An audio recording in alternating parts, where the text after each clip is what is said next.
Let's go to Idaho Falls, Idaho, and talk to Andy. What's up, Andy? Not awesome. Not awesome. Oh boy. Well, Yep. I'm grateful that you called. I really mean that. So what's up? Okay. Well, my question is, how do we honor our 13-year-old daughter's wishes to not take action against her molester and also do what we feel is right? Oh boy. Seek justice. And I would say a really important follow-up to that is that my husband's anger is so tremendous that I kind of fear him taking action against this person on his own. Like, he's fantasizing about hurting this person. And I'm just stuck between a rock and a hard place because I want to take care of my daughter, but I'm also want to take care of my husband. And How are those mutually exclusive? well, as far as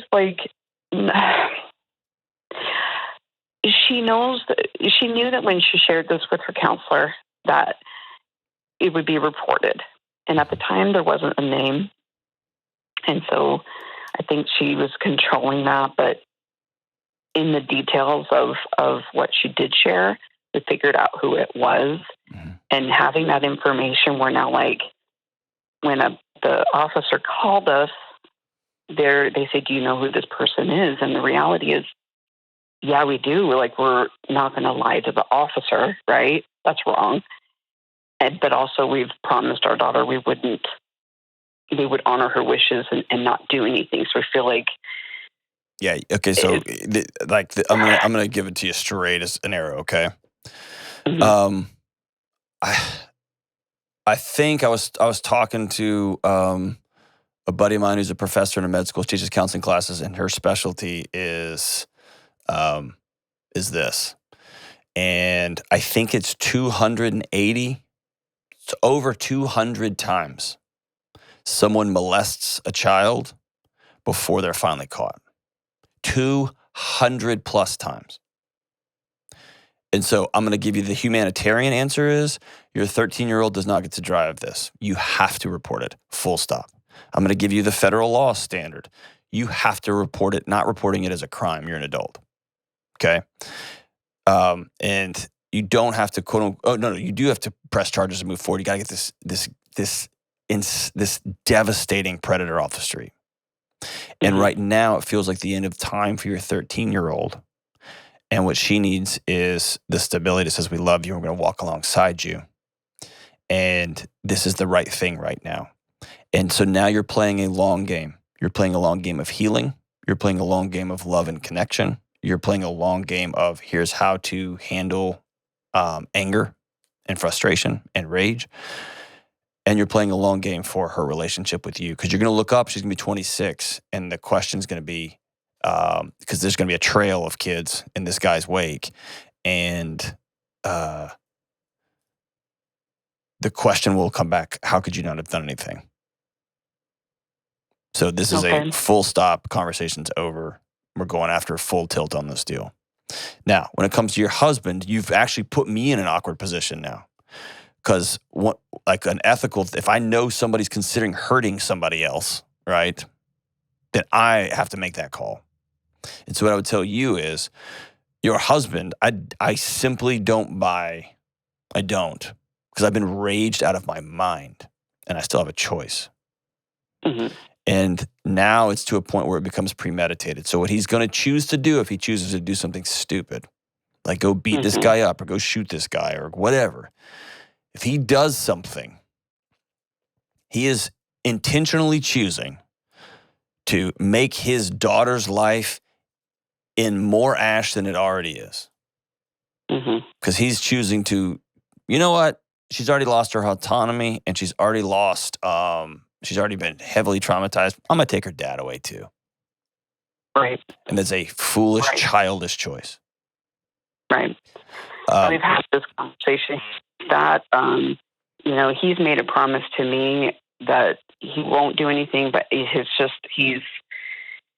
sees black. I got it. Dude, I got a little girl. I totally get it. Yeah. And there's Yeah. a choice. Yeah, absolutely. You know what I mean? And I'm happy to talk to him too. Have him call a show. But yes, don't take her dad away too. Sure. Don't. Okay? So the greatest gift you can give her right now is to believe her. And here's where this is messy, okay? Here's where this is messy. I've been through a lot of sexual assault investigations. And what I know is taking away a victim's autonomy, meaning somebody came in and violated their body, their values. They took from them. They took power and control and a piece of them. And then they come report that, and then I will go as the administrator, I go, all right, well, here's how I'm going to handle this. And they say, no. And I go, nope, this is how I'm doing it. This is the right thing. I can be re-traumatizing because now you're losing control yet again of how this thing ends up. And what I would tell you is there's a difference between working with adult victims and children. And so we wouldn't let our children drive a car. We wouldn't let our children aren't there emotionally. They're not there. They're not going to make great decisions there. And so what we're going to do, the most loving, caring thing you're going to do is you're going to say, I'm going to get this person off the street. And I'm going to seek justice for you in the right way, in an appropriate way, in a legal way. And we're going to love and honor you all the way through. Okay, I fear we handled this poorly from the get-go because she started freaking out because I know it took a lot of courage to share this. And I should say, like, we have 5 daughters. This is like our worst nightmare. We don't do sleepovers. You know, and so my husband feels I failed at the one thing, right? I promise it would never happen to my sweet girls. But I know it took a lot of courage for her to share it. And then immediately she wants to like, okay, but I don't want to do anything. I just want to, and she, you know, was like freaking out and unsettled and all that stuff. And so, you know, we promised her that we would not do anything. And so like 2 parallel realities are happening. We're on the narrative with her is it's fine. We're doing what you asked. Giving you power is what we're feeling. And then the other reality is that we have been talking with officers and we have gotten the name. There is something filed and moving forward, but then where it would have to intersect and make liars out of us or whatever with our daughter is if there is like a forensic interview, and the way that sounds so traumatizing. Yeah, it's rough, man. I mean, so she doesn't want to do any of it. Yeah. So,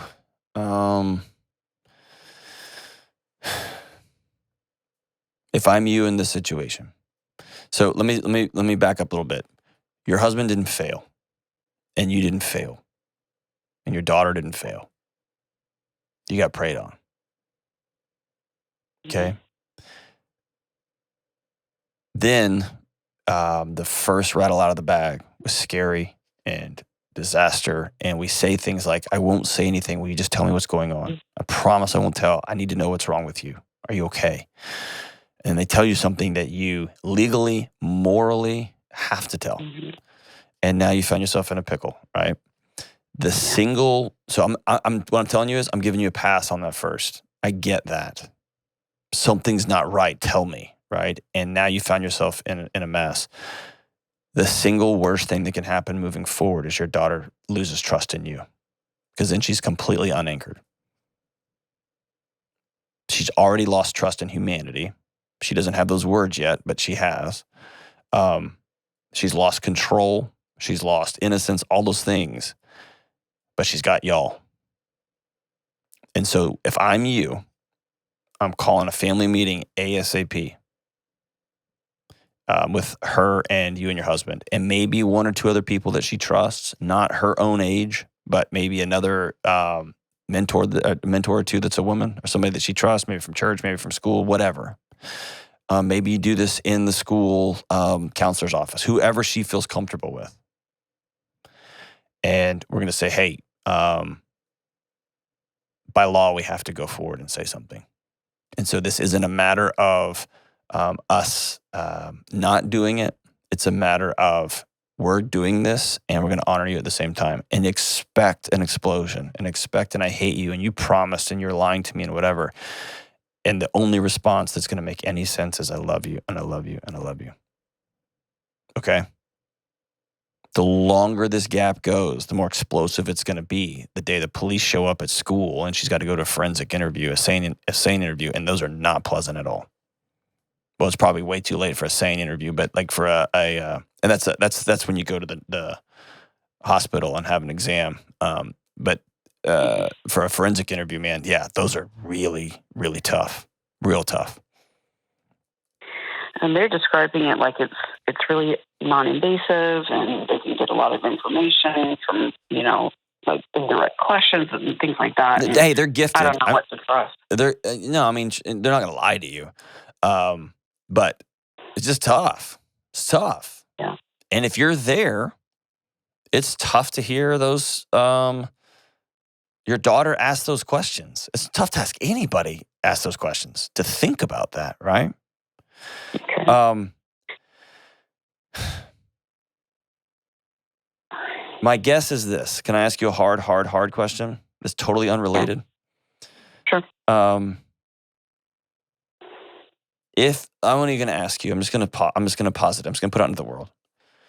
If you have a house where you get really mad, or you get really quiet, or dad gets really mad at things, those 5 girls have learned how to not, quote unquote, make mom mad or make dad angry.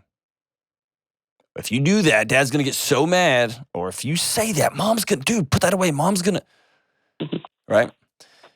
And ultimately that distills down to one important thing. They feel responsible for the emotional regulation of the adults in their life, and they cannot carry that. So you run that down all the way. She's going to sit in that same exam. I mean, I'm sorry, it's not a same exam. She's in that forensic interview, and you're going to be talking, or she's going to be talking, and she's going to look over and see you clenched up or see you weeping, and she's going to realize, oh, my job is to make sure mom's okay. And that's not her job. That's your job. Is that fair? Yeah, it came out in counseling. So she's had crippling anxiety, depression for a couple of years. Okay. Obviously, this is really insightful with this coming out. And part of, the counselor did say that, she was fearful of dad's reaction. Yes. And it sounds like she should be. And it's his default emotion. He's got to stop. He has to stop. So when you say that, we can't lose trust with our daughter, that's exactly what, are you saying that it's not necessarily in this, I'm sorry, we said we promised, but we just can't, we have to do this, and versus like the long game, like you said, like not showing up for her and saying, sorry, this. No, you have to let her know that you're moving forward with this. She cannot find that out from a police officer or a courtroom. She has to hear that from you guys. And I would open it, be very direct. I told you that I would never tell anybody. And legally, I made a statement that I was wrong. I'm not allowed to do that. It's against the law. Right. And number 2, I can't fathom another mom and dad who loves their daughter as much as we love you experiencing this. And so as your mom, and I wouldn't pawn it all off on the legal stuff. I would say as your mom, as your dad, this person has to go to jail. And so we told you we weren't going to tell. We've had to change our mind. And I know this hurts you, and I know this makes you feel out of control, but we're doing what's right. That's how I would have that conversation. And then I would stop. I wouldn't just keep babbling. I would just say, this is the reality that we're facing now. Facts are our friends. I said this and I was wrong. This is what's happening now.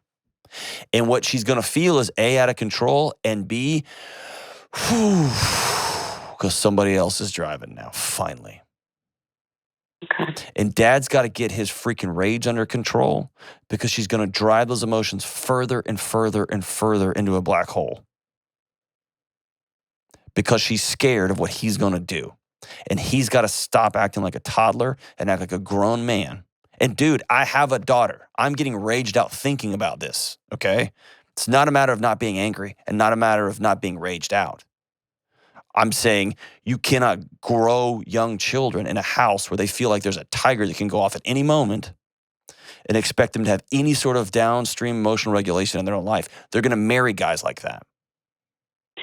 Yeah, I mean, to be fair, obviously, like, he's not raged out, like, in the house. Like, these are moments with me where he's safe and he can tell me how he's feeling and stuff like that. It's been very tender. Yeah, but I'm loving, saying, no. I get that. I'm not talking about this one issue. Yeah. I'm saying overall. Like, you just told me that, no, they're worried about making dad mad. Yeah. You know what I mean? Mm-hmm. So, and I know y'all have probably told her this, but please reiterate this over and over and over again. Very common that when the police get involved or the counseling gets involved and mom and dad get involved and there's all these things, a 13-year-old can feel like they've done something wrong because those people usually only get involved when somebody's in trouble. And it's important to reiterate over and over and over again. I don't care if she sent text messages. I don't care if she got in somebody else's car and drove to this person's house. I don't care how this thing happened. What happened is not her fault. Full stop, period. Adults are supposed to be adults. And she needs to constantly be reminded that you love her, that you love her, that you love her, and this is not her fault. So I'll leave you with this on a very different situation, but what I think is a applicable response. There's some stuff that went on at school, and my daughter got in trouble. She's 6, right? So it's not like crazy stuff. It was enough that my wife called me during the day, which is super, super rare. So I got home. I thought about it all the way home. I thought about it. And I got home, and she came and meet me at the door like she always does. And I said, hey, I need you to come in my room. And her body immediately dropped. And her shoulders dropped. And she knew, I'm in trouble. And she came in my room, and I shut the door. And I sat down on my bed, and she stood in front of me, so we were eye level. And I said, did we have a hard day at school today? And she looked at the floor and said, yeah, Daddy, I did.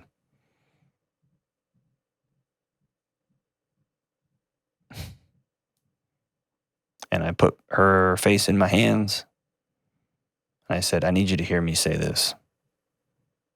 Every day I thank God that he let me be your daddy. Every day I thank God that of all the daughters in the world I could have got, I got you. And I love you. And I gave her a hug. And she's been alive for 6 years. And the hug I got back is the single greatest hug I think I've ever received in my life. And then I let go, and she didn't. So I re-embraced. And we just sat there. And we sat there, and we sat there. There's a time for accountability, and there's a time for frustration, there's a time for peace, and there's a time for all the things. But there's never not a time for our kids not to know, I'm in your corner and I love you. And this little 13-year-old girl needs to know mom and dad are in control. They said some things out of the gate. They got to walk that back. That's life. Things happen and things change. But when things happen and things change, we're going to look in the eye and we're going to tell you the truth. And then we're going to be about protecting you and our community. We're going to do hard things. And this is not your fault. And we thank God every day that we get to be your mommy and daddy. I know this is tough season, Andy, and I'm so sorry. Please, you and your husband find somebody that you can talk to about this. Please go get a professional ASAP.